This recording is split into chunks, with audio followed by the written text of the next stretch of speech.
Spitzer is toast, Paterson is rising. It's all sudden and shocking, but we'll try to make sense of it here at Brian Lehrer Live, where web video meets the issues. Good evening, everyone. The top story, life after Eliot Spitzer, what a David Paterson administration might mean to New York, including a close look at one of Paterson's first challenges to get a congestion pricing deal or kill the plan by the March 30th deadline. Speaking of gridlock, we will also hear about new legislation to make bikers safer. This from a woman who knows the need all too well, Mary Beth Kelly. I'm constantly intimidated at crosswalks where it seems like in this city we no longer assume that pedestrians or bicyclists have the right of way. Bike lanes later, after Client 9 hits the red light district. So here are this week's online video pics. As you all know by now, Governor Spitzer has resigned. What you may not know is that he ran this commercial during his campaign for governor. Now he must live by his own rules. What I'm most proud of as Attorney General is that we were willing to walk into the buzzsaw of some very powerful interests and never back down. Look, I had a simple rule. I never asked if a case was popular or unpopular.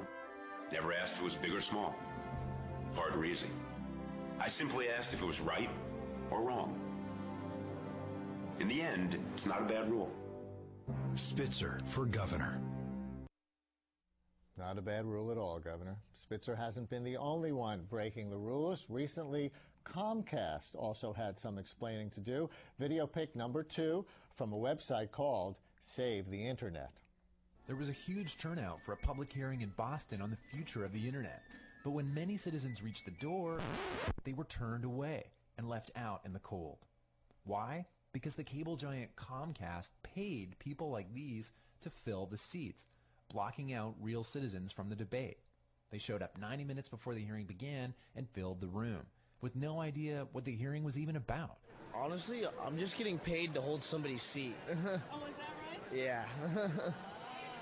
I don't even know what's going on. Meanwhile, over 100 citizens who did have something to say were turned away by campus police because the room was full. Comcast later admitted to paying people to stack the room in their favor. Why are they trying to silence your voice?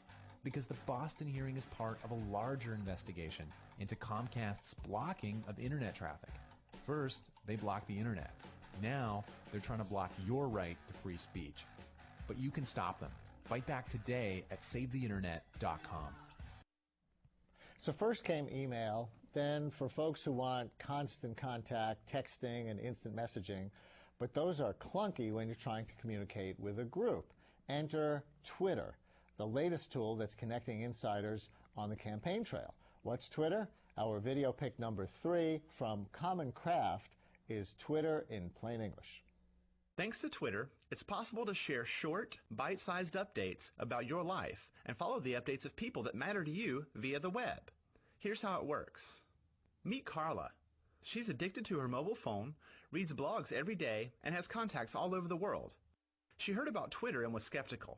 After some of her friends couldn't stop talking about it, she gave it a try. She signed up for free and saw that Twitter pages look a little like blogs with very short posts. Each page is personal and has updates from friends. She got started by looking up her friends on Twitter.com. After finding a few, she clicked follow to start seeing their updates on her Twitter page. Within hours, she began to see a different side of people she chose to follow. She didn't know that Steven in Seattle was a baseball fan, or that Julia in London was reading a new investment book. The little messages from Twitter painted a picture of her friends, family, and coworkers that she'd never seen before. It was the real world. Soon, she became a fan of Twitter and posted updates every day. Her friends followed her updates and learned that she recently discovered a passion for Van Halen. They could see Carla's life between blog posts and emails. For Carla, Twitter worked because it was simple. The updates were always short, under 140 characters. Plus, she could post updates and follow her friends using the Twitter website, software on her browser, a mobile phone, or instant messages. By asking members to answer the question, "What are you doing?" Carla found that Twitter brought her closer to people that matter to her, 140 characters at a time. I don't Twitter. It sounds exhausting, doesn't it? Now, Twitter may help you locate many people on the campaign trail, but you can tell where Hillary Clinton is these days by listening for a certain catchphrase or two. In video pick number 4, we ask, how far is Clinton willing to go to defeat Obama? Or let's ask it this way, who does it sound like she'll vote for if she doesn't get the nomination? That I have a lifetime of experience that I will bring to the White House. I know Senator McCain has a lifetime of experience that he will bring to the White House. And Senator Obama has a speech he gave in 2002. Well, of course, you know, I've got a lifetime of experience. Senator McCain has a lifetime of experience. You know, Senator Obama's whole campaign is about one speech he made in 2002. And the reason is because I do have a lifetime of experience. And, you know, the speech in 2002, I think, certainly should be credited to Senator Obama, but it was, again, a speech. It was an action. And he will, you know, bring quite extensive national security credentials.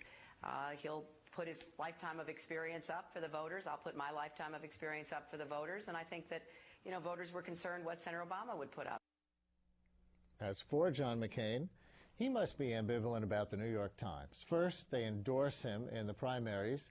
Then conservative talk show hosts rip him as the candidate of the Times. Then this, now going viral on YouTube, after a Times reporter asks if John Kerry really asked McCain to be his running mate in 2004, as legend has it. It seems an old Times article suggested he didn't. Everybody knows that I had a conversation. There's no living American in Washington that knows that. There's no one. And you know it too. So, no, you know it. You know it. So I don't even know why you asked. Well, I asked that. No, you do know it. You do know it. No, I just read in the Times in May of 04. I don't know what you read or heard of, and I don't know the circumstances. Maybe in May of 04 I hadn't had a conversation. I don't know, but it's well known that I had the conversation. It's absolutely well known by everyone. So do you have a question on another issue? Well, can I ask you when the conversation was? No, because the issue is closed as far as I'm concerned. Everybody knows it. Everybody knows it in America. Can you describe the conversation? Pardon me? Can you describe the conversation? No, of course not. I don't describe private conversations. Okay, can I ask you... Why should I? Then there's no such thing as a private conversation. Is there if you have a private conversation with someone and then come and tell you? I don't know that that's a private conversation. Okay. I think that's a public conversation. Can I ask you about your... why you're so angry? Pardon me? Never mind. Never mind. Contain yourselves, you two. It's going to be a long campaign, and those are this week's online video picks. This is Brian Lehrer Live, where web video meets the issues, and oh, what a difference a week makes. Unless you've been locked away in a hotel room these past few days, you are well aware that New York's Governor Eliot Spitzer has resigned in disgrace. On the other hand, you didn't have to be locked away to miss out on who exactly his replacement, David Paterson, is. With us tonight to help us better understand our new governor is political bloodhound Ben Smith of Politico.com. Hi, Ben. Welcome to the program. Thanks for having me, Brian. Now, to begin with, here is a video that maybe doesn't work so well anymore that introduces David Paterson's childhood.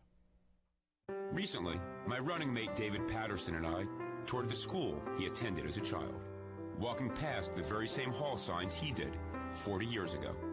You begin your journey on Trustworthy Turnpike, make a left past Honesty Road, turn down Integrity Lane, and eventually, if you've walked the right way, end up on Responsibility Road. Starting in January, we'll be leading our state government on the same journey, and we're going to make it all the way to the end. But Eliot must have taken a wrong turn in that hallway and wound up on Perdition Boulevard. All right, Ben, we're going to go through some things that you wrote about David Paterson when you were working for the New York Observer, when he was on the campaign trail with Eliot Spitzer as his running mate. And one of the things is Mr. Spitzer selected a man described as a living contradiction. Who described David Paterson as a living contradiction? I can't remember the attribution there, and I don't want to compromise it. It was somebody who knows him really well. But what was the meaning? I mean, he's a complicated guy. I mean, he's a guy who provokes very different reactions in different people. He's very smart, very well liked in Albany, particularly in a place where Elliot Spitzer is hated, and was able to serve as Spitzer's ambassador. We know that he's 55 years old. He grew up in Harlem and Hempstead, right? Right, and he had this sort of complicated childhood. He was both, in some ways, a child of privilege, because Basil Paterson, his father, is this very important Harlem power broker, former Manhattan borough president, but also David Paterson struggled incredibly with he was basically virtually blind, unable to read for sustained periods, and fought to be included in mainstream schooling. Eventually graduated from Columbia, got a law degree from Hofstra, and was elected to the state legislature in 1985. Right. So he's been there that long. Right, and he's a guy who has at times cast himself as a reformer. He was elected, but just barely elected. He was basically selected by the party in a special election to replace.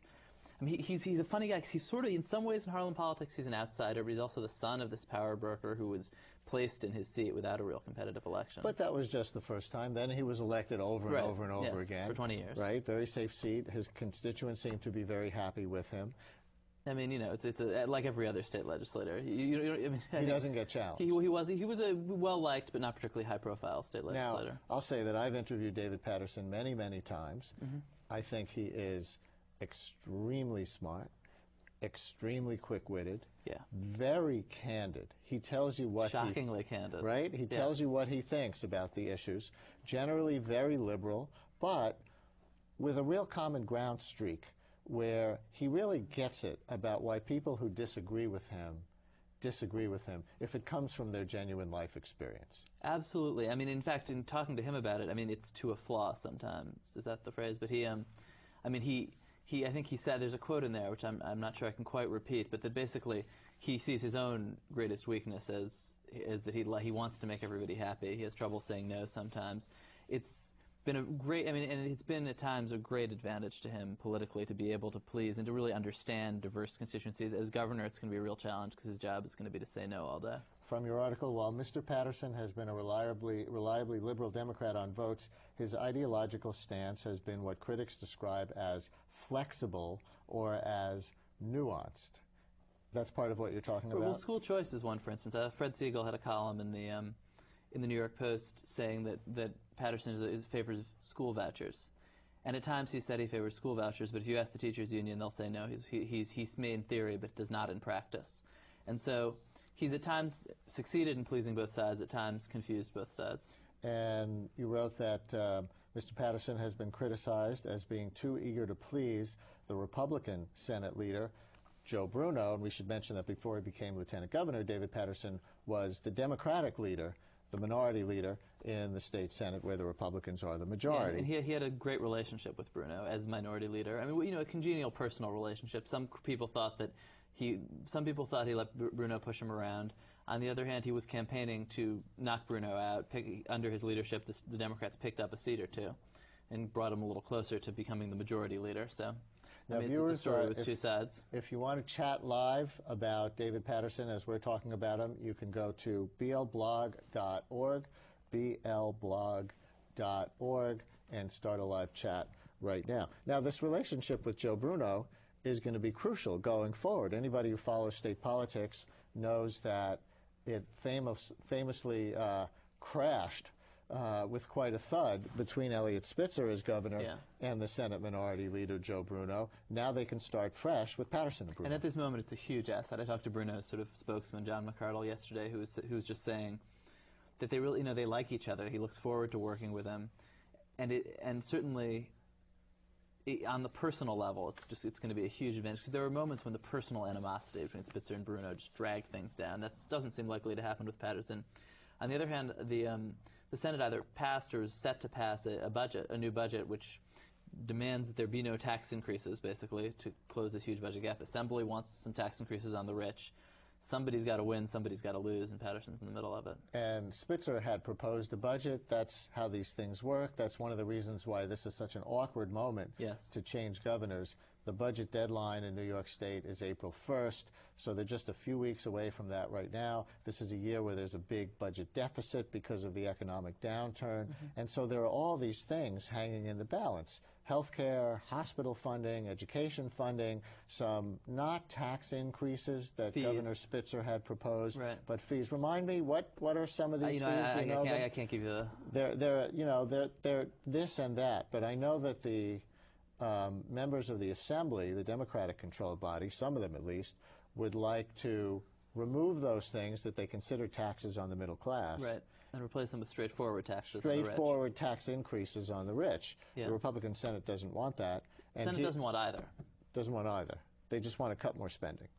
Though it's not entirely clear what spending. When you're in the minority, as the Republicans are, I mean, they control one of the three branches of the government. I think their position is, we're going to resist everything we don't like, and you guys can figure out the details. So into the middle of this walks David Paterson, who has represented a primarily very low-income district in Harvard. Elliot Spitzer never represented poor people, per se, right? And David Paterson comes from his Harlem district, all of a sudden into the governor's chair, has probably a different sense of life in New York than Elliot Spitzer ever did.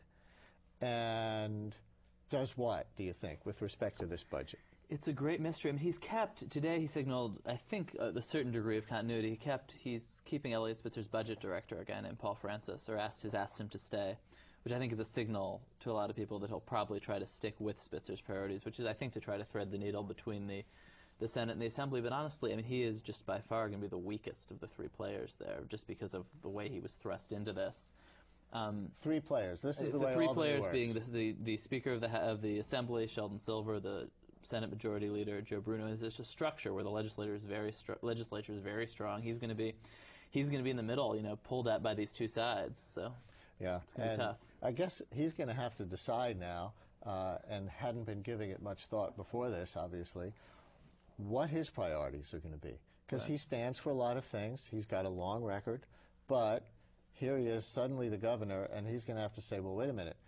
Are any of these deep background things that I really believe in, anything that I can push right to the fore and try to smash through in this budget that's due in 2 or 3 weeks? And the moment Spitzer resigned, the first thing I got were emails from interest groups kind of staking their claim to David Paterson's heart.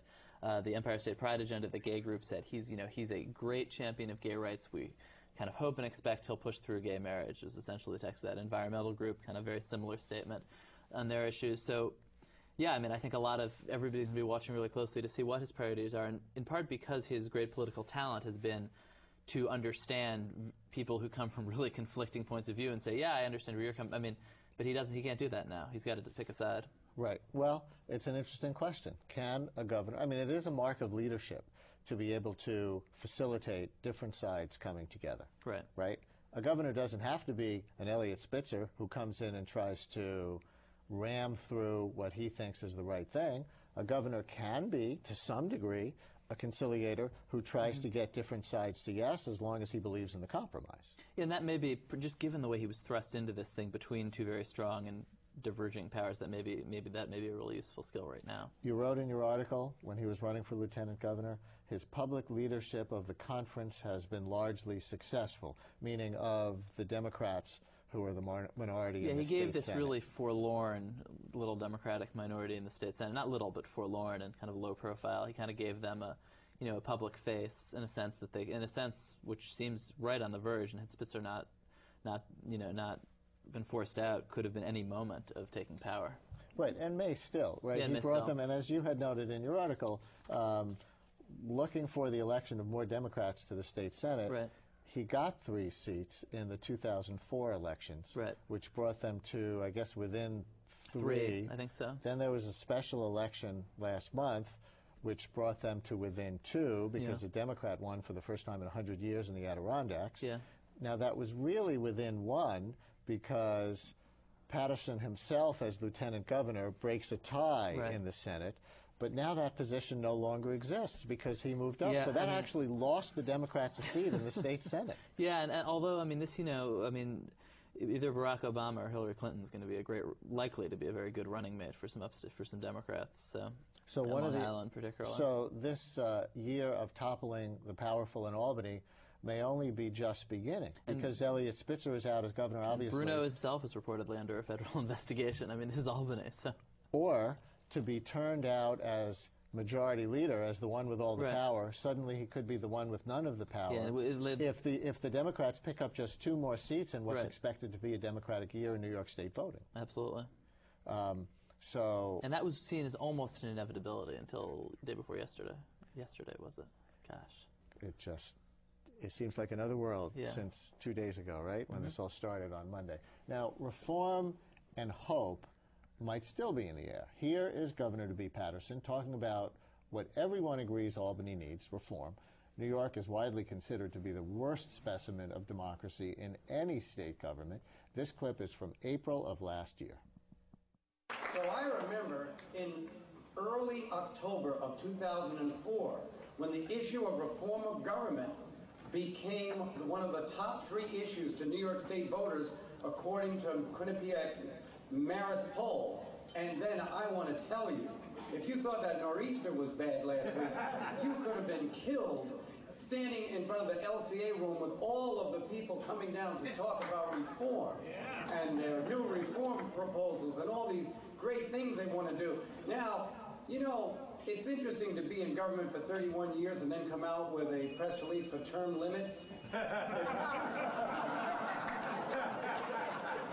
Physician, heal thyself. So what you will find now, more than getting people to talk about reform, are the ways in which the process is still hoodwinked and cajoled to mass reform. And so in that respect, I am so glad that all of you are here today, and the critique that you've waged fearlessly and tirelessly, even against this recent budget process, which we acknowledge that we could do better. And I don't remember the last time you heard an executive branch acknowledge it was something that we could do better. Reform and Albany are words we've heard together for a long time. Hasn't really happened. Spitzer started to achieve some of it. Democracy is not in great shape in the state capital of New York. Maybe David Paterson could make it so. He certainly sounds like he believes in it in that speech. Absolutely, and he's a great messenger for it, but it's certainly not been the cause of his life in any way. In the way that Spitzer, love him or hate him, it was about, bashing heads and trying to make this sweeping, dramatic change. David served in the state legislature for 20 years and didn't particularly, cut that profile. One more thing. Mr. Paterson, you're right, also has a reputation for not keeping a tight rein on his small district office staff, or on the 104 staffers he directly oversees in the Senate minority. If he's not an organized leader running a little minority of senators and a little staff in the state Senate minority, how can he run a whole state? I don't know. I wrote that in 06 when that was his reputation. I remember I'd Googled, found on the internet that some guy who was said to be one of his staffers was traveling the country selling skincare products. And I just seen this when I went to an interview with him, and I said, well, what's with this? And he said, oh, we fired that guy. And then later his staff came in, actually, we haven't fired him, but we're going to fire him soon. There was sort of a sense of a little bit of chaos there. He has a new chief of staff, and has for a year or two in the lieutenant governor's office in the state senate. So I think some of that may have gone away. And the job of a governor isn't the day-to-day manager. So we'll see. Does this mean anything for the presidential race? Real quick, Clinton loses a superdelegate because Spitzer was one. Now he's out as governor, which means he loses that spot. He's a Clinton supporter, David Paterson, but maybe seen as analogous to Barack Obama just because of his race. And does it matter to anything in any way? I don't think it really matters. If Eliot Spitzer had held on and had kind of a bloodbath here for months, that might have gotten in Hillary's way, so she's probably kind of relieved that he's out of there. Ben Smith from Politico.com. Thanks a lot. Thank you. Coming up in a minute, one of the new governor's first challenges: pass congestion pricing or kill it by the end of this month. This is Brian Lehrer Live.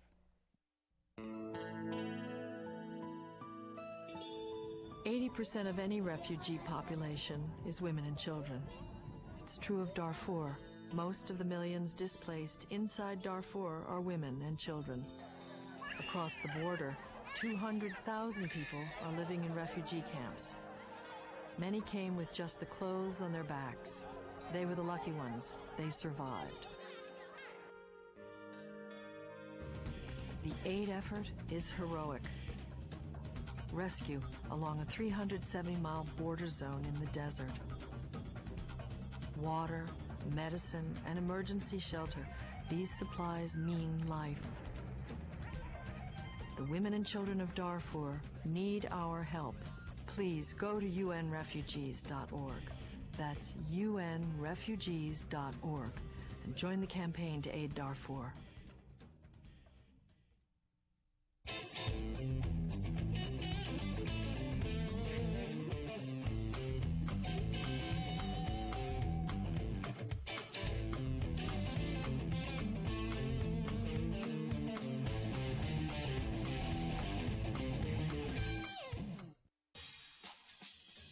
Prominent professors, outstanding students, illustrious alumni,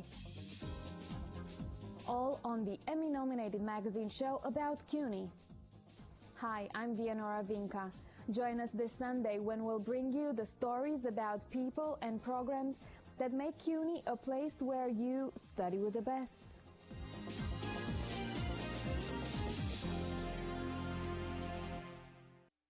This is Brian Lehrer Live, where web video meets the issues. With our congestion pricing. With us to discuss the pros and cons of the congestion pricing debate, not to mention its chances of getting through Albany by March 30th, are pro-pricing advocate Catherine Wild from the Partnership for New York City and former New York City Council member and congestion pricing skeptic Walter McCaffrey of the Coalition to Keep New York City Congestion Tax-Free. First, here's an ad from the Environmental Defense Fund, which supports the mayor's plan. In just 25 years, 1 million more people on our subways, our buses, our streets. What if congestion pricing prepared us for that future and started reducing overcrowding now?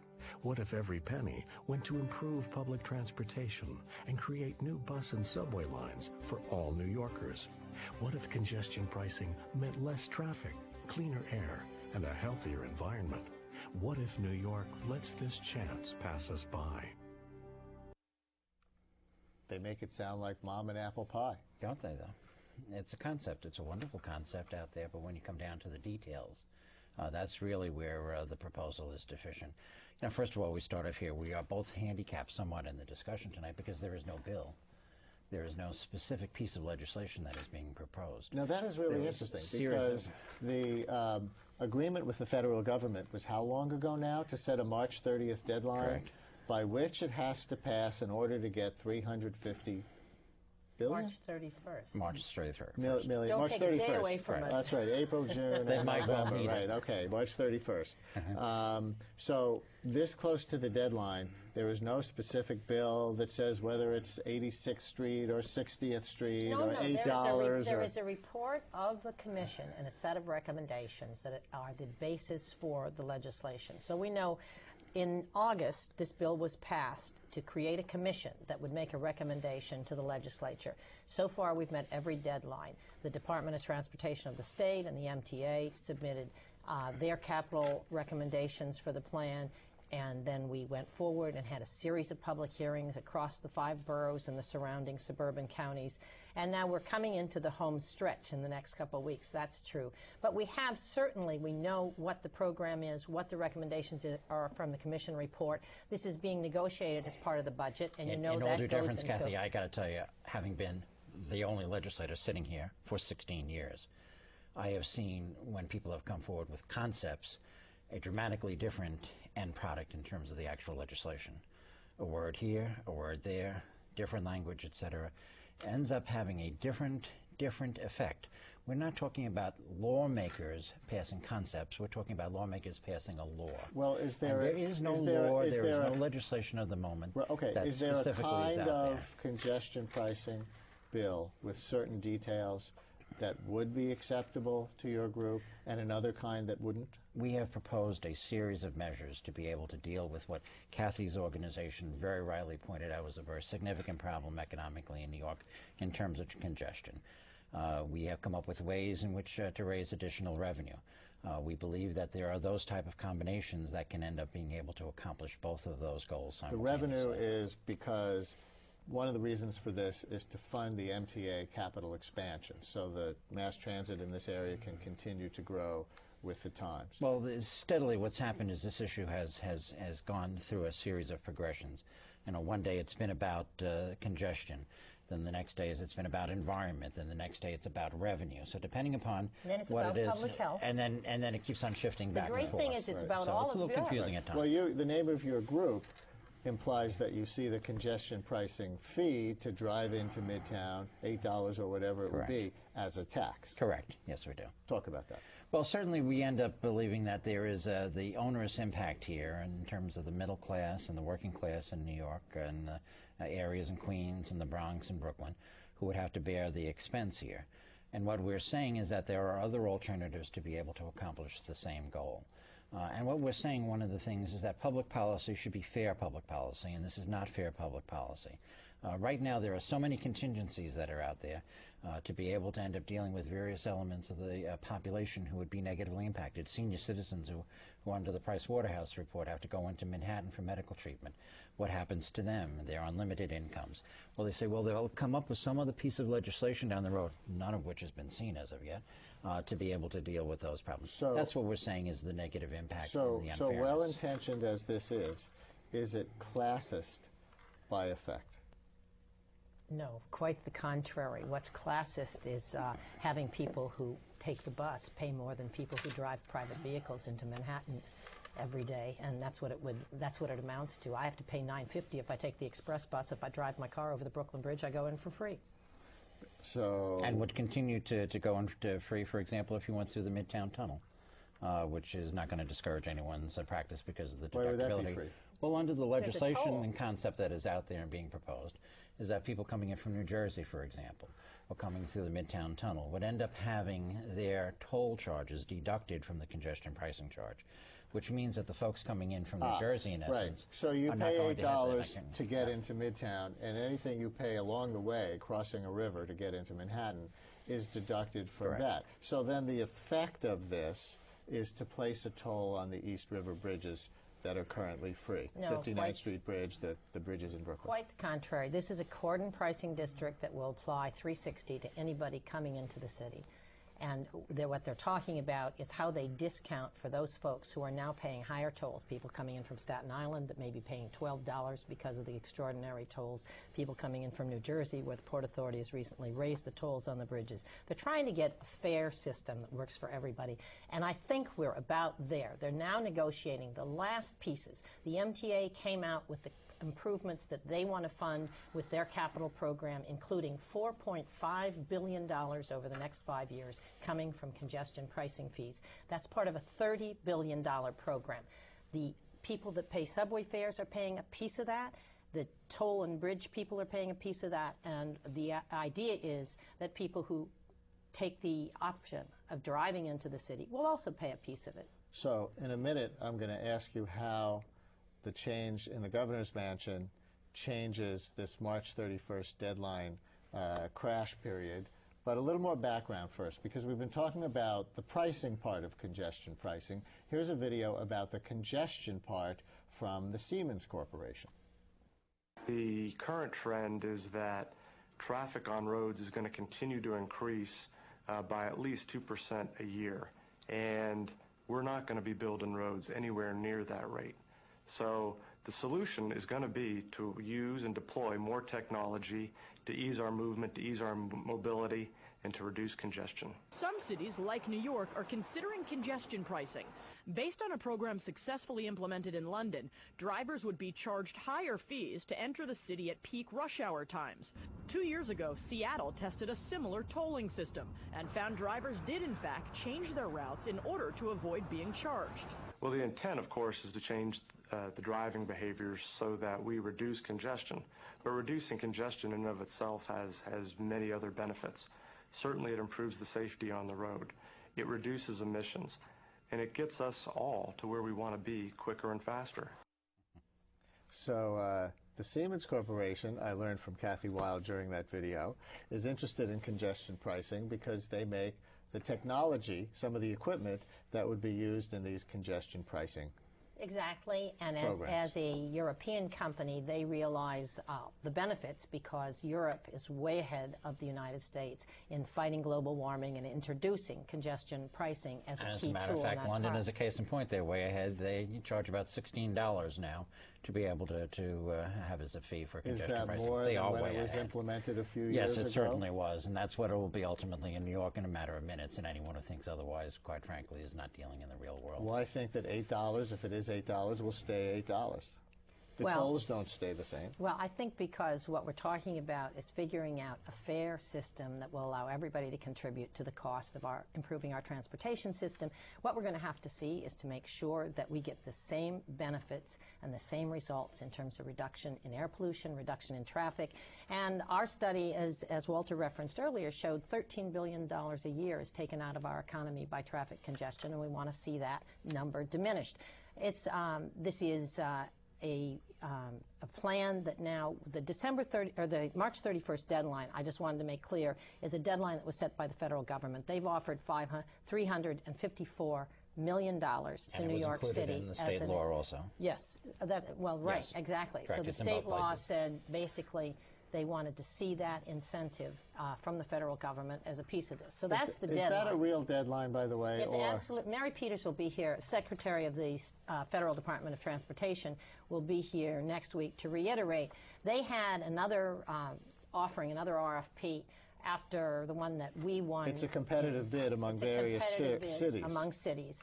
And we were one of 5 cities in the first round. They had a second round, and they were oversubscribed. They have 28 cities applying to participate, who are now, New York was really way ahead on this, but now other cities across the country are catching on. So we're in competition for federal dollars, and given our budget situation and our economy, we really need to make sure we win this one. So the reason I'm skeptical is Secretary Peters ended up saying there were deadlines before, and those deadlines got moved back.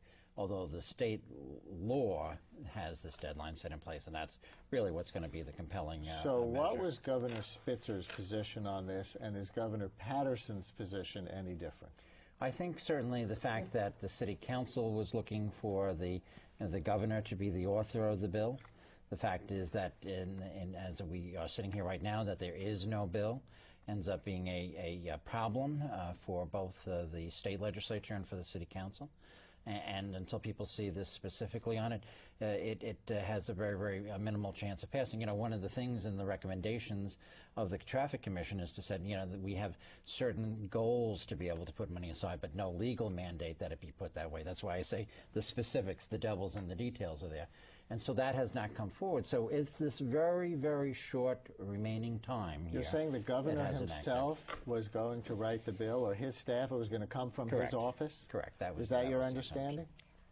Yes, the bill has in fact been drafted by the governor's office, and hopefully we've had a bit of a transition today, but hopefully it will be out and before the public very shortly. So there was no bill introduced, as I think we've established, but there is a bill drafted, as far as you know. Yes.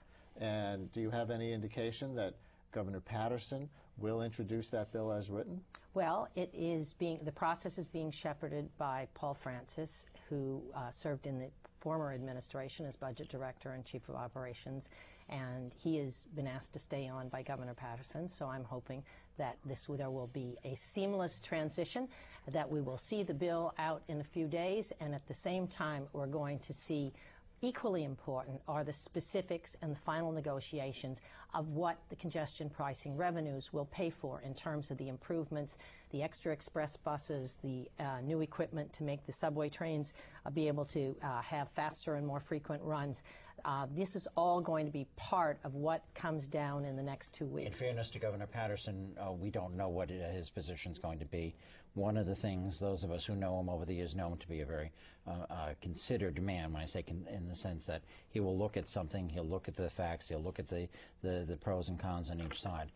So I don't think that we can all assume that he's just going to be going in the exact same direction. In this case, given the continuity in the position of the point person, maybe in this case on day one nothing changes. Or has he had a public position on this bill that is at odds with we the mayor? We have not seen a public position that he's taken previously. Well, it's been a position of the administration, so I don't think that, I mean, he's been part of an administration that took a position, so I think Phil, let me just tell you, I've been in politics a long time. These type of things take place. Those who were part of an administration are now suddenly the heads of the administration. So they are allowed the opportunity to I think that's very fair. I don't disagree with Walter on that at all, and I have not had a conversation with the new governor, the incoming governor, on that topic. So I wouldn't represent his point of view. I'm just saying the administration and the people that have been working on this are still working on it. And we would agree. I think that there are some other greater pressing priorities for the incoming governor to be dealing with than on congestion pricing, as much as we live on this issue on a daily basis. Well, given that, I wonder if Mayor Bloomberg could now go back to the Secretary of Transportation and say, look, Mary, this is an extraordinary circumstance right now. We never expected to be changing governors in a 2-day period because of a sex scandal. I need a few more months. Well, the mayor was very emphatic today when he said that was not the case. Thing, but unfortunately, I think that there are a lot of that Secretary Peters has been as generous as she could in terms of the timing and stretch this out. As I say, there already was an extension last year. Yeah. Correct. And there are literally legal, liability issues if to the department if they don't get this out. When they've got, as I say, they have other competitors that are standing on line waiting for this money. And Mayor Bloomberg was pretty emphatic today when he said that there is nothing that he foresees in the change of the administration. Yeah, but it's our intention to meet the deadline, and it's perfectly possible to meet the deadline, and so we're looking forward, hopefully, to being able to get that federal money and another $500 million a year from the congestion pricing revenues. Sadly, it'll be done in the dead of night legislatively without the public seeing the details. It'll be rushed through at the very last minute. Anybody who wants to know the details can read the congestion pricing report. No, that's not the details. That's a report of an advisory commission, Kathy. That is not the same as legislation. I know everyone would like to make it seem that way, but that's not the case. I know things work like that in Albany quite frequently with bills that get introduced at 9 p.m. and passed at 5 a.m. But during my 16 years in the council, I occasionally saw that happen there, too. But because this is such a public issue, and it's been so publicly discussed with public hearings, and today the mayor had a press conference announcing a response to one of the most frequent concerns of people, which was would cars drive into neighborhoods in the periphery of the zones, places where there were subway stops, and leave their cars on the streets there. And today the city announced a new residential parking permit program, which many neighborhoods have been looking for years to be able to protect themselves against that is an example of something that hasn't been fully discussed and debated. It was introduced today. Oh, it was discussed and debated. Now, certainly people have advocated it. I'll give you a case in point. Let me just say, I was the first advocate in New York City on residential permit parking to look at it in 1988. And let me tell you, the neighborhoods were few and far between in terms of the ones that would be impacted. So, for example, in Western Queens, district of my concern for many years, they talked to the folks in Long Island City. They did not talk to the folks in Sunnyside and Woodside, who would be as significantly impacted as a result in terms of the concept on residential permit parking. So to say that this was vetted by the public out there and the proper form on it is totally incorrect. Somebody could throw up a big parking garage on Bliss Street and everybody would park there. You don't even need that. No, the great thing about this program is that what the mayor announced today requires that the community boards review and opt into the program. This isn't an automatic. It's not a fiat by the city centrally. It is a neighborhood-sensitive program. But given the public engagement in this and the fact that the devil in any legislation is in the details, does the legislature, in your opinion, have an obligation to release the bill with some decent amount of time for it to get digested and debated by the media and the public? Yes, and I think that's not going to be difficult because the issues in the bill, basically the commission report and the commission hearings over the course of 4 months made it very clear what the issues were. There were a few outstanding issues that had to be resolved, one of which was this residential parking permit effort, which came out today. Another is the treatment of those low-income people who may have to drive, they don't have access to transportation, and they don't, and they can't afford. And what do they get? We have 20 seconds left. They get, if they're eligible for the Earned Income Tax Credit, the hope is that we will be able to give them a rebate.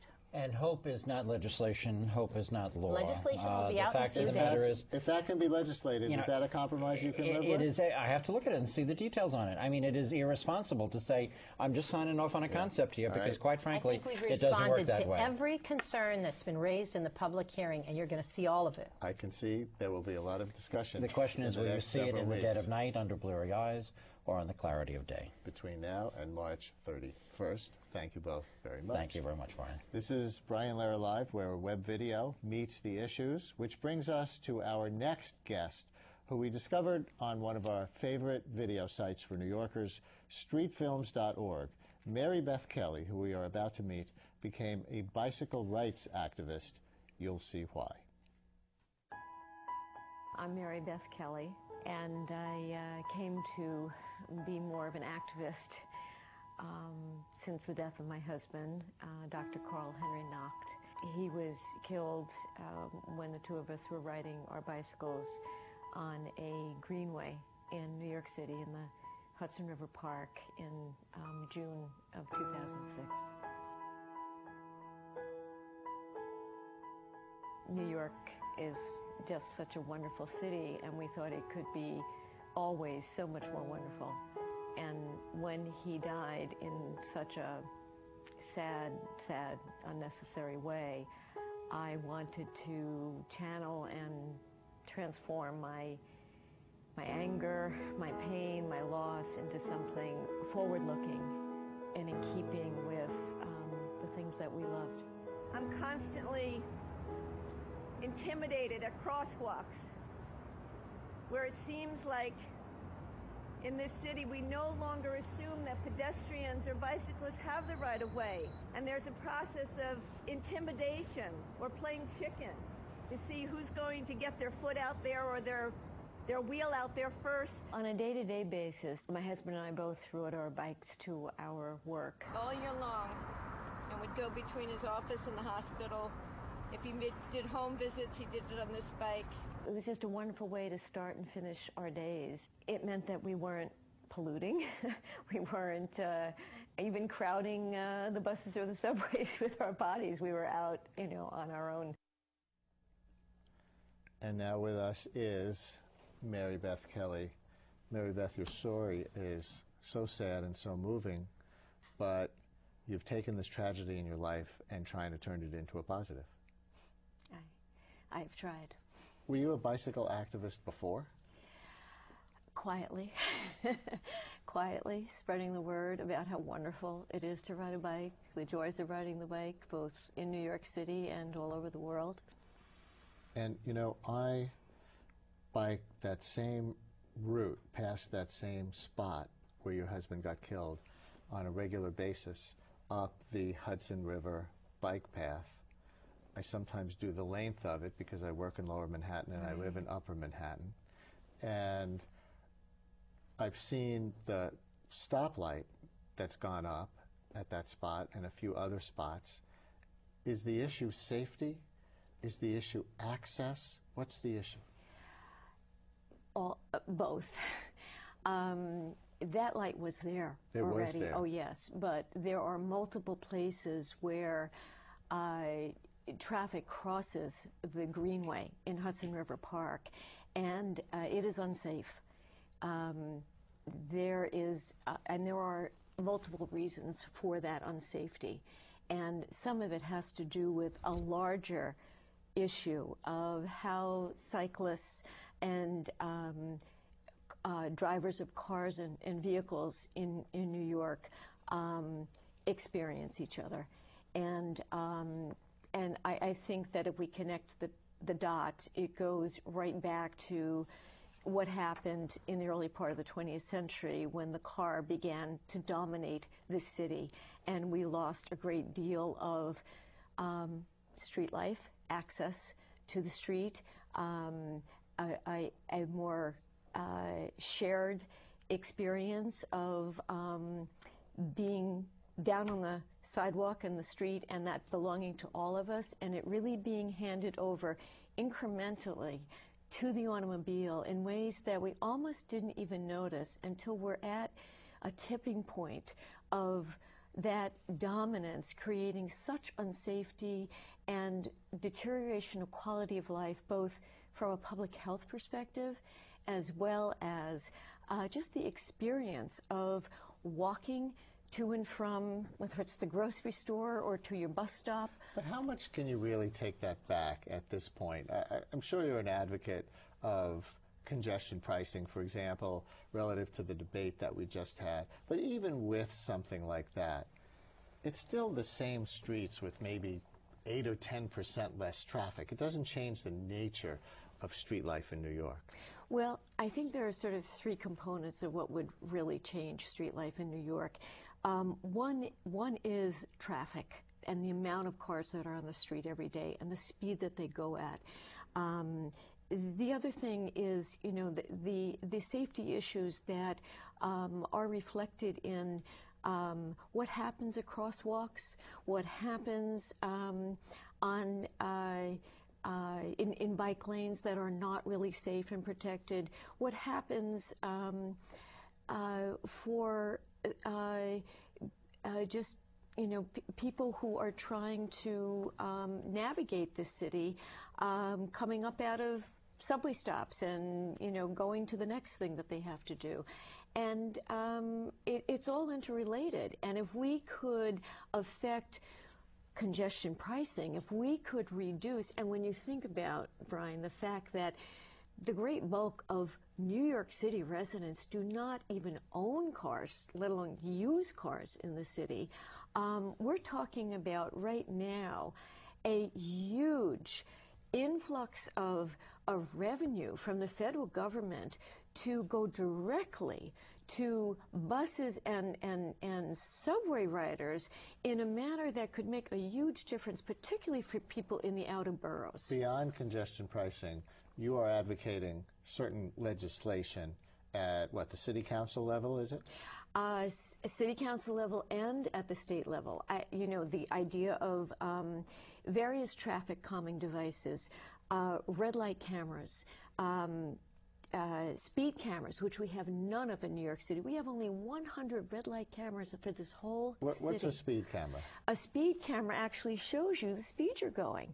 And it is extremely effective in places that have it in terms of you notice, and there are many places in New York City, or even where school children down in Tribeca have tracked cars with radar guns going 50 miles an hour outside school districts. You flash that, you're going 50 miles an hour, and you know that, you know, that is something that is going to get you a ticket. Nobody goes 50 miles an hour in New York City. Have you ever been on the Belt Parkway? It's incredible what people do on the streets of New York if they think they can get away with it to get from one place to the other. I mean, after all, the Department of Transportation, up until Jeanette Sadiq-Khan and Mayor Bloomberg's... Jeanette Sadiq-Khan, the current Transportation Commissioner, who's considered very progressive on these things. Very progressive. Before that, the whole mission of DOT was to move traffic in and out of the city as quickly as possible. I do attribute my husband's death in part to that, because on the West Side Highway, the volume of traffic, the speed of traffic informs how quickly vehicles turn into these places where traffic crosses the Greenway. What was your role in making that video? I was, my role in it was to simply go along and tell your story. Tell my story, yeah, and to both speak and cycle in places that I speak about the tragedy and the joy of bicycling in New York, and take the filmmaker where I cycle. Has your relationship to your own biking changed? Yeah, yes, it has. Yes, I am more trepidatious. I am hypervigilant. I flinch very often when I'm riding because I fear more and know that there is not the caution on the part of people driving vehicles that I kind of took for granted, particularly on a greenway where you think you're safe. We have about 2 minutes left. You're a couples counselor, aren't you? A therapist who yes, works with couples? Yes, individual and couples, yes. Dare I ask you this? If you don't want to go there, tell me. But what would a couple like Elliot and Silda Spitzer go through now after what happened? Oh, tremendous grief on both sides. Tremendous grief, and I think a period of great mourning and then eventually, hopefully, repair and reconciliation. How do you repair? Well, in small ways, couples have to repair all the time. It's almost more important than going off the rails to know how to get back on and make small gestures of repair. Something as egregious as this can still be repaired based on the commitment of the people involved to what is true and still viable in that relationship. How can people find out more about your bicycle legislation? They can go to Transportation Alternatives, which is transalt.org. They can go to, they can look at this video. They can go and follow up with, Catherine and various organizations that are in the city that are helping congestion pricing go forward. Europe is ahead of us on, besides congestion pricing, yes, on these they other are. things. And the they red are lights, looking the to bike us lanes. to see what we do. Plus all the other cities in this country are looking to us because they know if you can do it here, you can do it anywhere. You didn't even have to finish the sentence. I know. Mary Beth Kelly, thank you very much. Thank you, Brian. And that's it for tonight's show. We are here Wednesday nights at 7:30 or as a podcast at CUNY.TV. And join me for my daily radio show weekday mornings at 10 on WNYC. Tomorrow morning is Teacher Pay, the key to student achievement. A charter school is going to start paying $125,000 a year to teachers to see if it makes a difference. That's on 8:20 a.m. and 93.9 FM WNYC tomorrow morning at 10. Have a great night.